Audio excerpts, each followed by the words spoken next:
What is going on, Movie Meals? Movie Meals.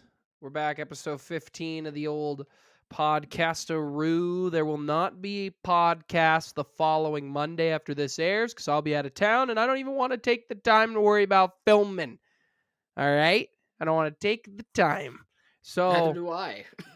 uh, yeah, but go check out some merch. We got new merch for the Halloween season right now. Go check that out. It's all linked down in the description. Join the Patreon. There's exclusive on Patreon. Some other great eps do eventually drop on YouTube, but it takes a little bit of time to get there. If you want to be first come, first serve, you gotta subscribe. Mm-hmm. Pay that dollar.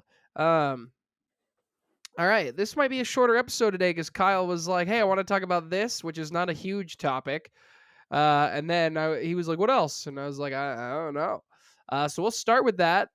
One of the things out right now that Ryan Johnson's been marketing is that they're going to be playing the Glass Onion, the Knives Out sequel, in 600 theaters across the United States, I believe. So, um, yeah. What do you think about that? We're actually going to get it in theaters. This is a downer for Kyle, right? This is a downer. They're doing what you wanted, but it's not enough. So we have to be upset by it, right? Come on now. Just kidding. You're right. Like it's not enough. It should be out to way more than just 600 theaters. And on top of that, it's also towards mainly the three big chains in the US, so that being Cinemark, AMC, and Regal. So if you have one of those nearby you, congrats, you'll probably be able to see it ahead of time. And I have heard recently that there's also like a few independent theaters that could be able to get this, but I don't think it's like very many. I think mainly this deal is just for like the three big corporations. So that's just kind of the frustrating part to me about it all. I mean, on the one hand, it is a Mhm. stepping stone towards Netflix like getting their act together and building a theatrical distribution branch in their company to be able to have their movies possibly go out to even more theaters and even more locations than just 600, Yeah. maybe 1,000 or 2,000 locations, maybe 3,000. If possible, there could be a future for them doing actual wide releases. But um, it's just a little frustrating. Like, even though this is like the first time, I think they're really branching out towards like 600. It is a big number and it is a step forward. I just still want there to be like Alex and I have been saying before, like them kind of spreading their outreach towards like independence a little bit more, or even not just for their movies but also for their these television shows, their special event type of content that they could have. I think there's a lot of potential, but I still get the sense that Netflix is digging their heels in and not wanting to really use the theatrical model, but they kind of realize that it is viable in terms of business and it is a model that works and gets attention on their movies. So, I'm disappointed. I wish there could have been more of a big step, but at least is a step of some kind.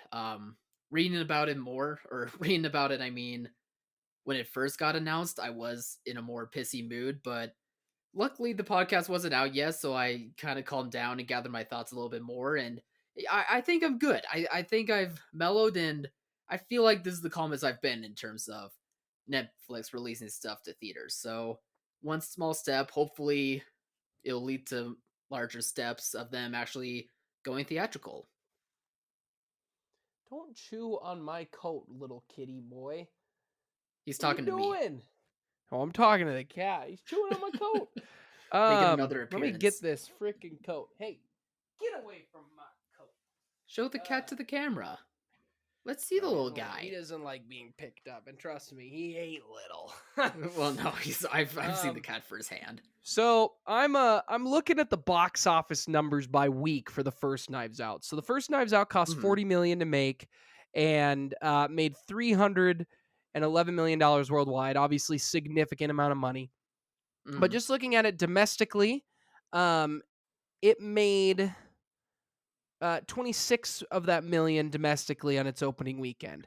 So it made Yeah. most of its money. It just had some staying power. And I'm looking at the days for the next like 3 months, and it maybe makes over 3 million here and there for the rest of its opening. But for the most part, it doesn't do a lot of big numbers. Um, for a while, it makes like a million, a million, a million. There's a 4 million in December when people have free time. But the 1 week thing, look, Netflix, they can get the movie out in as many theaters as they want if they want to. They just don't want to. They want people to subscribe to their thing because they're losing subscribers. That's the problem. They have done nothing but lose subscribers since the pandemic's giant bump of subscribers, and they don't want to do that. But Ryan Johnson was probably like, no, this needs to be in theaters. If you're upset you're not going to get to see it, let's do some simple math. 600 divided by 50, 50 states.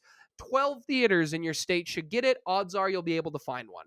It shouldn't be too hard. You might have to drive a little bit, but if you want to see this movie that bad on the big screen, there you go. So odds are, I mean, that's not going to be correct everywhere. States like ours might probably won't get 12 theaters that show it, but that might not be the case. We have some bigger theaters here from big chains that'll do it. I imagine my theater will get it, and I imagine your theater will get it.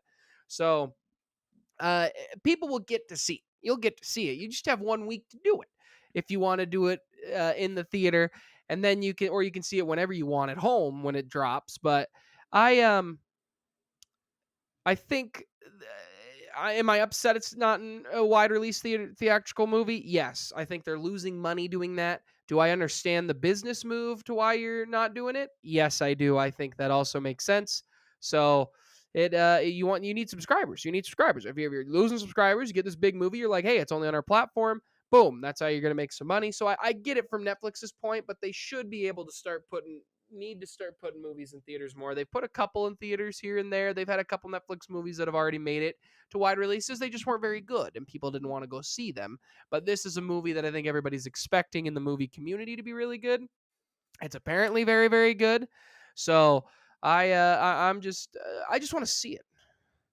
It's just ironic that this movie became not a phenomenon, but it became so successful because of its theatrical run. Like, it was in some ways a surprise hit. So for it to be Well, bought by Netflix to only be like a streaming only movie is because they know that because of the theatrical release, it has a name to it. So at first they were probably thinking, "Oh, we'll just put this on streaming only and then this will be our big streaming hit of the year or something like that because it has the name recognition from its theatrical release." And then I think over time, as you know, we started getting back to a bit of normalcy in terms of theaters being reopened and the box office kind of regrowing as time has gone on. They've been playing with the thought and seeing their subscriber numbers go down as well. They've probably had the thought of maybe we there is something to this. Maybe we should tinker with the idea of having these released a bit more than we have lately. And Ryan Johnson also could have probably done something about it too. So I don't I'm know. sure he has. There's just an irony to the whole thing, I think. Um, Plus, I am glad that you mentioned the 1 week part of it because that does frustrate me too. I do wish it at least could have been like a run of a month long, a theatrical run of like the 31 days That's before just a it wide goes. release. Well, yeah, I mean, it could go to those 600 locations still, but at least it could have been like a full theatrical run almost rather than just a week only type event because it still would have given them even more money probably and it would have given them even more recognition that it's even in theaters to begin with because I'm not too sure on how well they're going to market it just for like a week long theatrical release. So it could have helped them get even more subscriber numbers if that's the business intentions that they're going with. So that on top of it also didn't really make much sense to me. Like, why not just try and do the 30-day theatrical model? Why are you only doing it for a week long? Like, the size of the release is great. Like, I've mellowed out about that number, but just the week long part I'm still kind of scratching my head over. I mean, if you do weekend to weekend, there you go. There's your 1 week of 2 weekends to see how much money you make. And who's not this? They're just trying to make it exclusive. I guarantee you, Ryan is a big reason that this is probably the compromise to what Netflix wants to make subscribers and what Ryan wants. All it's going to take is that 1 week for it to make a good amount of money. And if it does, Netflix goes, you know what? Let's keep it out in theaters for another 2 weeks. That's all it's going to do. This is just a trial and error run for them. And maybe they will, maybe they won't. But again, most of the original's money was made in the first 2 weekends, which is what this will be playing in theaters as. So I don't know. It's okay. I mean, I wish it was just, yes, do I wish it was in the 1,000 theaters across the United States? Sure. The 400 or 500 it's not playing in. I'm sorry for those smaller theaters that are going to have a harder time getting it, but like that's not a big deal to me. Not doing it worldwide is a little bit more because it clearly made some money overseas. I just I mean, I'll get to see it. So that's what I care about. It'll be in a theater and I'll get a chance to go see it. As a big movie fan, that's all I can ask for. If the common folk want to watch it at home, that stinks for them, but they'll get what they want, I guess. Um. Okay. Should we All go on to right. the next topic? Sure. So you finally watched She-Hulk. On this program, you were like, I'm not watching it. I don't want to watch it. I'm waiting for the fans to calm down. And the fans apparently calmed down enough, huh? I didn't see very many of them in my timeline, so I thought the coast was clear. Once they had Daredevil, that's when they were like, okay, everything's fine Man, again. I saw so much stuff when I saw. Are you kidding me? I saw so many things. You checking I Twitter right after the episode drops? That's when they're talking. I thought I did. I don't You know. clearly didn't. They missed But me. what do you think about the show? It's fine. After all that fuss for You're these the one who past wanted couple to talk weeks, about this. And I that's all know. you got to say? Yeah, I mean, look, it's a good show. An average show, at least for my personal taste, but I think the point of what they're trying to do with the show is working well enough. Comedic legal drama, uh, kind of poking fun, some of the MCU stuff and superhero trope type stuff is kind of funny to me.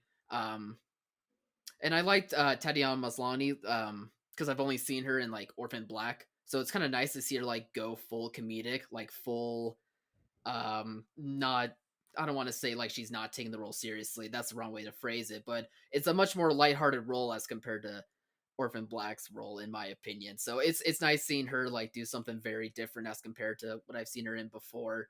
And I think she does a really good job. I think the biggest thing of what I like though is her kind of going over this personality identity issue that she has in terms of like, do people only like me now for the She-Hulk side, or do they actually like me as Jen? Like, or is there a way to combine both of those and for people to see me for all of those aspects? It's just not one particular part of me or another particular part of me. And I think some people could probably have that resonate with themselves. I'm sure that there's, when you're with different groups of friends or when you're presenting yourself in different ways, you always kind of have that complex of going, do you like me for me, or do you only like this kind of fake version of me in a way? So um, I like it at least for that part of the show, and the comedy doesn't fully work for me necessarily, but I think it does clearly work for other people, and I think it's a show where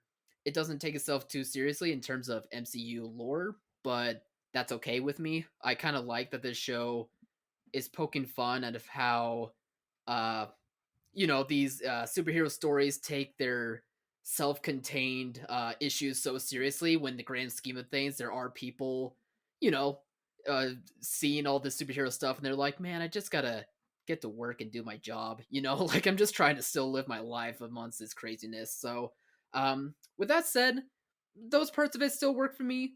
I think it's enjoyable binge watching show, but I don't really have too many thoughts beyond that. It's fine. It works. These are 3D glasses. Y- Real D 3D, baby. Can you see that? That's what it You says. you still have them lying around? I don't even. Yeah, they're just I on the I haven't shelf. kept 3D glasses in years. Just on the shelf. When was the last time you saw a 3D movie? I saw Avatar like 2 weeks ago. And you didn't even keep them. Wow, that's disappointing. No, you have to recycle them. She-Hulk. She. How if I recycle them? How can I wear them on a And look podcast? I don't cool. think you understand, man. What are you talking about? Good point. Good Um, points for the meals. how am I supposed to pop the lenses out? Anyway, I'm really liking. I'm loving Tatiana Maslany, and I'm liking Mhm. She-Hulk. I'm liking the show overall. I'm loving her. I think she's brilliant. I think she's a very great actress that has not been given some of the opportunities that I think she should rightfully have been given. She is Yeah. incredibly talented. Um, she, I think, is great in this role. I love that this show is literally her looking at the camera going, "This is not that episode you think it is, man, in your basement." And then I get on TikTok and watch the men in their basement scream about how Daredevil's not there. I love it. I think it's fantastic. I think some of the themes they're dealing with are great. I love that it is, and I don't say this often, I love that it's serialized. I love that every episode is a bit different, where we might have a through line here and there. I'm loving it. I think it's very fun, very different. I think the laughs hit. I think she's awesome. The CGI quite often does not look great, and I don't think they care, and I don't care either. Um, I'm excited where they're going. I've heard there's been some leaked images of some things that are supposed to happen in this penultimate episode, or is it finale next? Whatever's coming up. Finale. Yeah. I've seen a couple leaks that normally I'd care about, don't care about because I don't love this show that much. Is it my favorite of all the shows we've had so far? I actually think it'd probably be at the bottom of all the shows we've had so far, but I've enjoyed it for what it is. I think Marvel continues to just, they're a restaurant. You order what you like, go rewatch what you like, and they're gonna keep putting things on the menu, and I just give them a try. And so far, I'm still liking it. It's still solid food. Is it what I'm gonna order every time? No, but I still like it. And yeah, I think the show's good. I think the fans who are ridiculous about Daredevil are funny. They're funny to watch scream and yell and whine about the being, because they've been spoon fed their whole lives. They got to be spoon fed in the movie world too. I need my nerd stuff. Mhm. And they clearly have not read many comics, or if they have, they've only read the big ones. That's what I've noticed a lot. They've only read the Infinity Saga, and that's it. Or they've read one what if comic that's very popular, and that's it. But The zombie yeah, one. I dig it. I'm digging the show. Yeah. Yeah, Speaking of that show, oh, you got more? oh, Go ahead. I was just gonna add on that watching the Daredevil episode just fascinated me, not because of like how incredibly woven in the story was between the two characters, which was good. It did a good job. But just in terms of the reactions of how fans think of Daredevil in terms of how he's presented in the Netflix show versus how he's presented in Clearly, they have not watched it She-Hulk. in a while. They clearly I have have not to watched it in a I have while. to think so. I mean, I think, and we, Alex, we kind of talked about this yesterday, and we agree on this. But I'll just mention again, um, that I think they're confusing how the character is written versus how the humor is presented. I think that's where the issue lies. Because I I would think, expand that. I would expand that. I think they're okay, confusing how the character is written with the tonality of the show. Not necessarily the humor, because I think the humor is part of it, but the tone of the show. I think they're just like, Daredevil's dark. It's a dark show. There's no jokes, and that's not true. I think I no, that's my stance. Anyway, continue. and I don't disagree with you on it, but just how I was thinking through it and processing where the divide is happening is that when I see She-Hulk and how it presents his humor, it's very direct. It's very audience friendly to where It's very Marvel. very Marvel exactly to where hey, this is a funny joke, that means you should laugh at it. That's just a way of how I view it. Sorry if that's offensive, but that's the way I view it. Meanwhile, with a show like Daredevil, yes, there is humor, but it is underlying over the dark, heavy nature of how the show presents itself. But it's also the levity at the same time. Like it's also that breath of fresh air, being like, "Oh right, we don't have to be so dour." Like there is a human element to it that is able to, bring some levity to the show. But it does tie in with what you were saying about how both shows are just so different in tone. Anyway, my point is that I think with the way that the humor is presented, that's why there's confusion on how Daredevil the character is portrayed in both shows and how he is written at the same time. Like for me, seeing Charlie Cox in this role again, I didn't feel like it's such a vast departure from what they did in Daredevil. Like he plays the character the same way, and he does a really great job, of course. Like he did it with such ease, but He also, told the jokes differently as compared to how he told the. Well, no, that's not true I either. don't The, think the that's way, true. yeah, I'm saying that wrong. I guess I mean that the way the jokes are presented, not the way he tells the jokes, but the way the jokes are written and presented are vastly different from um, how it was done in Daredevil. Because, like you were saying, the tones are just that much different. I think the character is still essentially written the same, but it's just the tones are going to be different. And that's probably going to be the case with the Disney show as well, which I don't really wish that could happen, but at least I still have the Netflix show to fall back on if I don't like this other Daredevil show. And that's all right.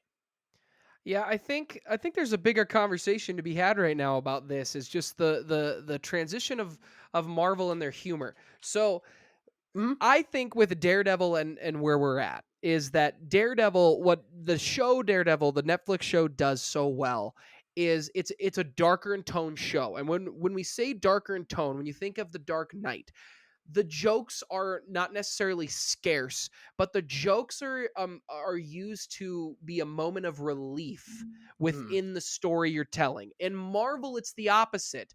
There's so many jokes that when they're done joking, that's when you're like, oh, now it's serious. They're just different takes on this version of the story because they sell differently. Because having somebody sit through a darker show where you're not laughing as much doesn't necessarily always sell as well as somebody who's going to be laughing, laughing, laughing, and then like, oh my gosh, this has just got serious. And think while you were talking, I was thinking about this. And mhm, when we look at the phase one humor, right? Iron Man never changed, I think, in his character. He's quippy. He's always been quippy. He's sarcastic. And I think a lot of people just in general tend to obviously be like that. But when we look then at Thor and Captain America, which movies are people that they didn't like as much, we didn't get that type of humor. And so those movies don't work as well. And then when you get to the Avengers, what makes it great is they play off each other, but Tony's there. And I think as that has gone on, when other quippy characters that are written that way in the comics, like a Spider Man and things like that, are added, Marvel just realized this is the humor that sells the best is the quippy sarcastic humor. So we're going to kind of go with that for most of our characters, which is what they're doing. I Doctor Strange is that way. mhm, Tony, even Cap gets that way eventually. Sam and Bucky have become that way. They're very sarcastic back and forth to each other, which is okay, but that's the way that they have shifted. And that I think is part of the problem we've had with Marvel lately is because now it's like everyone has to be that character and it's like can we have a character not doing that? And I think it's become a problem for characters. We look at Guardians 2 and Thor 2 or Thor 4, excuse me. Both of those I do think whether you like them or not suffer from the changes in quippy because we are very quippy and sarcastic in Thor Ragnarok, but I think that it's not in such a way where it feels over the top. And I think in Thor 4 and Guardians 2 it's over the top and we've seen that effect happen in movies where it has been too much. And when you get to Avengers, what's lucky about Avengers is there's so many characters being quippy that we want to watch it because we want to see them argue against each other and see what happens. And it is more serious. There's less jokes in the last two Avengers movies where now it's just quip, quip, quip, quip. And we're seeing that on the shows a lot. And mhm, I'm okay with it because I find that humor funny in general. But I do see that that is part of the reason where we're having this problem overall. And I think that's where the Daredevil confusion comes from a little bit, or the kind of differences that people have been talking about because they clearly didn't watch the show. I just rewatched the show a few months ago. mhm. There's some very funny jokes in there. They just are utilized differently in the context of the story they're making. But yeah, that just was a broader conversation about Marvel. Do you have any thoughts on that, or do you want to move on to my next topic? No, I think you expressed that beautifully, honestly. Thank you. I'm very smart. You are Said no very one smart, Alex. ever. Great job. Thank But you. yeah, I agree with you. I do think that it's become a trend and it's grown to where that's their brand of humor, and I'm kind of over that brand of humor too. But um, yeah, it I think that's just where the confusion lies, just like you said. So no further thoughts. You explained it beautifully.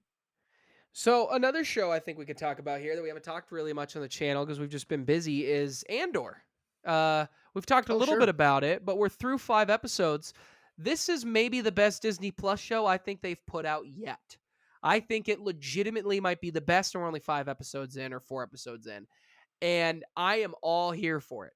I love it. I think it's not even the lack of connectivity to the story. It just is a good story so far. It keeps me on the Mhm. edge of my seat. I am interested in it, and I'm loving it. I saw a thing the other day where apparently this was originally supposed to be 5 seasons because this season takes place 5 years before Rogue One, essentially the Okay. BBY Battle of Yavin, and I the original idea was apparently to do 1 season per year. So every season would be 1 year closer to his untimely demise. And they scrapped that because I think they were just like, this is going to be a monster story. And I saw some people saying, like, too, that Diego Luna is 26. His character is 26 years old when he dies, and he's 21 right now, and he's a Oh. 42-year-old man in real life or something like that. And it's like, maybe this would be better as 2 seasons just because he is older. I think he looks great, and I don't really think the age necessarily matters a whole lot. I don't think people I never care. thought about it. Um, I thought he was but 40, so but the show is great. 2 seasons, sign me up. I'm loving it. I'm loving our boy Skarsgård in here. I think everything is going Mhm. great. It's gritty. I'm loving it. What do you think?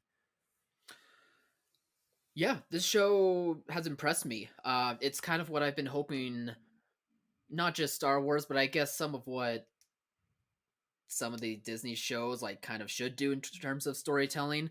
Um, I'm trying to figure out the right way to explain it. I just like that the show is willing to let itself breathe and take its time and not rush itself and let the showing speak for itself. Like, yes, we're hearing conversations and sometimes there's a bit of exposition dumps here and there, but at least what they're doing is making the scenario and the threat interesting and making the relationships take its time to develop. Like, it's not the same as what was done with Boba Fett and uh, Obi Wan, and I did like Obi Wan to an extent, but I do think like the Everyone's great. consequences with those shows was that they were thinking of action and like the spectacle wow moments rather than like, does this story flesh itself out really well? Does it make sense? Does it feel like it has like a pacing to it? Does it look good? And this does it have Yeah. like its own aesthetic and feeling to it? And Andor has been checking off all those boxes for me. I mean, Let I me came into add the this real quick. go for Let it. me add Yeah, no this real quick. problem. I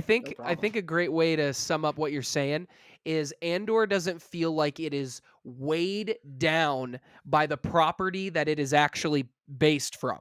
It's not weighed down by Marvel, and it's not weighed down by Star Wars. Where Obi-Wan at Mhm. times did feel like Star Wars mattered more than the Obi-Wan show we were making. And this is just Andor. I think is it. It's not bogged down, it's not constricted to Star Wars itself. It's just Mhm. breathing, like you said. But anyway, continue. Yeah, and it's just so and this is coming from someone who, went into this show going, I don't care about Andor. Like Rogue One, I enjoyed Rogue One, but Andor It's wasn't a awesome. character that like I really, wanted to know more about or really cared at all in the movie itself to begin with. But I do like following this character just in terms of a vessel to showing what this story is fleshing itself out to be. I haven't necessarily grown on the character quite yet, but I can't deny that Diego Luna is killing it in this role, and it's easily like one of the better Star Wars performances, if not like one of my favorite performances of the year, just because you can tell like there's just concise storytelling. There is clearly a direction. People know what they're doing because they're being given clear directions, and it's not just stand in front of the green screen and that type. It's not that type of scenario. Like it has life to Yeah. itself. Like whether it's bogged down by Star Wars lore or not, I think they just I just want to know why this is the way that it is, and we didn't get this out of Obi-Wan, for example. Like, you mean Obi-Wan couldn't get this type of Obi-Wan's treatment? great. Like, I like the show, but if it looked like Andor, or not in terms of tone, but just in like aesthetic or just feeling, I don't know, like it's breathing life and it's going at a great pace rather than just hurrying up, like spectacle wow moments, it would have been a better show, I think. But that doesn't mean like it needs that doesn't mean like this type of tone of the show or this type of storytelling needs to be done for all things Star Wars or all things Marvel. Like I'm fine with, going like this route for some properties and then, going the other side to where it's more aimed for kids or it's more on the nose. But I just don't want it to feel cheap, I guess is what I'm saying. And so Boba Fett and Obi-Wan, those felt cheap to me. Luckily, Mandalorian does feel like it's worth its time and effort, but um I just am happy with it feeling like that again with Andor, if not more so. And I'm hoping that they, being Disney and Star Wars, whoever is, running those types of things, hopefully they take notice and they start thinking about that more. Yeah, I mean, sometimes you also just make a bad product or not a great product. I think all the Star Wars shows have been good to great. I think Andor is by far the best. I think Obi-Wan has some of the best Star Wars moments I've ever seen in my entire life in it. I think Obi-Wan is that good when it's that good, and I think it's when it's eh.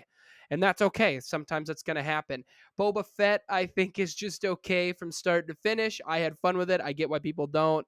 And Mandalorian has always, I think, been very, very consistently good. Hmm. Um, but I think they're doing a great job. They're finally focusing on something that is not connected to a Skywalker, and that was the best thing they could have done. Um, Very curious to see what they're going to do with their next other 5 properties that are hidden away, but, that is what it is. But real quick, we can wrap the show up, make it a shorter show, but real quick, what else you watching on television these days, huh? Yeah, what else you watching? Just binging Uh, She-Hulk, that's it? Just watching that twerking scene on repeat, huh? Big Megan the Stallion fan down here. that part did kind of make me laugh, only Love because it. I was thinking about Love all it. the fanboys Haters. like fast forwarding the credits to see if there's an after credit scene, and then they get Megan the Love Stallion it. twerking instead. Love it. Kevin Feige's It's fine. laughing. No wonder It's Kevin fine. Feige's spread too thin. He's just on Twitter and he's watching everybody scream as he knew that this would be the reaction, and that's why they did it. Right. What else you Uh, watching? in in terms of what else I'm watching right now, it's rewatching Psych for me. I'm on like season 4, I think. So that it's a good show. That one's a great time. Yeah, I've been yelled at too many times. No, don't need to. Not a comedy guy. Not a Not a comedy big guy. comedy guy. No, no. I'm Uh, not sure. I'm not sure if this one would tickle your funny bone either, but that's all right. Really? I've been told over and over by many people that they think it's right up my alley.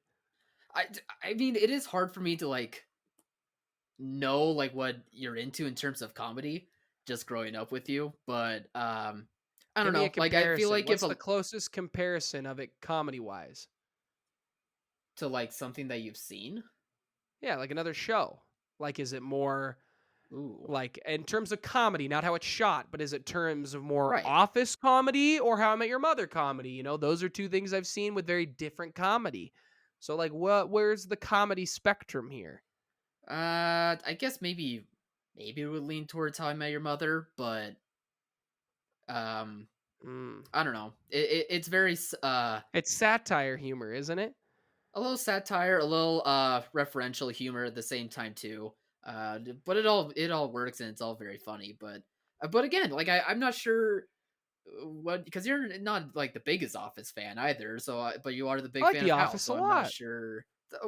Well, there you go. I don't even know. I like The Office a lot. No, I think the first season of The Office is one of the worst pieces of television ever created, and I don't even understand why it got greenlit. It would never get It's greenlit amazing it today. got greenlit. And people Yeah, who are there's one episode I find funny, and it's only half the episode, and it's when they're playing basketball. The Office. It's the that only is a good one. episode where I giggle. Everything else horrible, Yeah, horrible. And I yeah, watched it later. I think Parks and Rec is so much far and above what that show is. Um, yeah. Fair enough. but The Office I really like. I've been interested in New Girl. Been thinking to watch a New Girl just because I've started to see so many clips on TikTok and Twitter here and there that I'm like, this looks kind of funny. So I'm been thinking about that. I liked How I Met Your Father, Okay. shows like that. I love Parks and Rec, hysterical, rolling on the floor all Hmm. day. Come on, I'm a funny guy. I like to giggle. I don't Oh, know I why know. you don't think I like to giggle. It's not I my know fault 21 Jump Street's not very funny. but you think 2020 or 22 Jump Street's funny, so I They're the same thing. Yeah, I don't get it either. I need to I don't rewatch know. 21 Jump Street. I bet you it was just I was in a bad mood that day and I've stuck to that gun for 9 years or whatever Oh, it's that's been. absolutely what happened. No, now I'm gonna hate it. It's the Yeah, I only. know. I know, but I took Speaking that of chance. movies I hate, we're in a movie club for anyone who makes it this far ever in the podcast, which they don't. We're in a movie club, and our friend, who I love to death, picked The Lobster, and I hate that movie, and I'm not excited to rewatch it. But that movie sucks. It's not good. It's a bad. It's a bad film. You know why? Because it sucks. You know, Hmm, that's love good Colin, analysis, Al. love the director, love everybody, but it sucks. It's bad. Here's my thing. I don't like when movies, and this is what I think the problem with The Lobster does. I think the movies like that act like they're trying to say a lot because they know a Mhm. couple big words. And that's great. I only know a couple big words. So maybe it just relates to me too much. But like I hate movies like that. They feel student filmy to me. Like, okay, this is the message and theme of our movie, and this is what it's going to be and this is how we're going to do it in a unique way. And then you make a lifeless, boring movie. You can scream your themes all you want. To me, having a theme doesn't make you a good movie. You have to somewhat entertain me. And I think the movie's boring. I think it's gross at times. I think it's bleh. Yeah. And I love everybody involved, and it's no pain on them. I think the director's even a very good director. I just don't think it's good. Anyway, that's all you're watching, huh? Psych. You're only a psych guy. Yeah, that's Wow. what I binged the most, like, after, working lately. Don't know what the next show Wow. will be after that, but right now it's been Psych. Yeah, I Yeah, don't know. I after haven't had Cobra much Kai, television stuff lately. I feel like Cobra Kai, I've been the same way. I think Cobra Kai was kind of the last big thing, and I'm just waiting Mhm. for the next big, I need a Warrior new season. That's what I want in my life. That'd Well, be I'm always awesome. down for more Warrior. Yellow Jackets, great show. Can't wait for that season 2. Good. Been thinking of starting a couple animes or rewatching. Just I don't even know what else. I've been watching the Jeffrey Dahmer series here and there. I know I'm a little behind because I couldn't binge 10-hour long episodes in a weekend, and I've been busy. Um, Do you and it's like it so far, okay. though? I get why people are mad. I do. I get it. What are they I mad don't about? think they're glorifying him, like the family's mad and things like that. And I think Oh, that's obviously fair. As a casual fan, and the casual fans, I think a lot of people are mad because they think it's glorifying, that they're like attracted to him as playing as Evan Peters playing him and all this. And I don't understand how you watch that and think that. Some people think it's too disturbing, that they show too much. hmm. I watch Prisoners once a year, so I don't think he could ever do that to me. But because they do show a lot, there's a lot of intense moments that are very weird and creepy. Oh, I'm Um, sure. Yeah, but yeah, I'm only like halfway through it. It's good, but I get why people are kind of fussing about it. I don't even know if I'll finish it just because then they came out with a documentary and I'm just kind of into learning more about this man than I am anything else. So I'm thinking of maybe just watching the doc, but we'll see. There's nothing else out right now I'm desperate to watch, so I just kind of keep playing it when I got some free time here and there.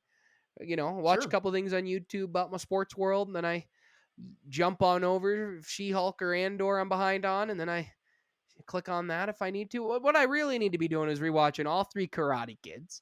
I need to be Of rewatching. course. I've been rewatching Harry Potter on my nights off. That's what I've been doing. We're almost done. Mm, Almost done with the 6th movie. Almost done with the mhm. 7th book. Had to take a little detour on the books when school got started back up, and I had to start Mhm. actually working again. But now we're cruising. We're back to cruising. Just got to a great moment in Harry Potter. He's just starting Always to is. to have the conversation like Dobby just died. Dobby, Oh, you're at that part? Yeah. our boy. It just happened, and I'm a little further where they're taught there. He's going to interrogate Ollivander, and I can't remember the goblin's name for some reason. Who has the sword, right? Blue Right Blard. at Green Gots. Yeah. Yep. Okay, Green Gods guy. people were mad at me. Now they're really mad at you. You know, Yeah, they well, were like, that's "How the do you way not it remember the goes. name?" and it's like I'm trying, but Kyle's out here go throwing glue globs out here like Freaking flue flubber. some That's what he thinks it some. is. Speaking of Big flubber, fan. elite film. R.I.P. to the king, Robin. Kyle's Yeah. waiting for me to be done rambling so he can go eat dinner. All right, guys, what do you think of everything we talked about? Comment below, let us know. Remember to like, subscribe, and share. And go get some merch, all that good stuff. And as always, thanks for watching, Mom. See you guys. Big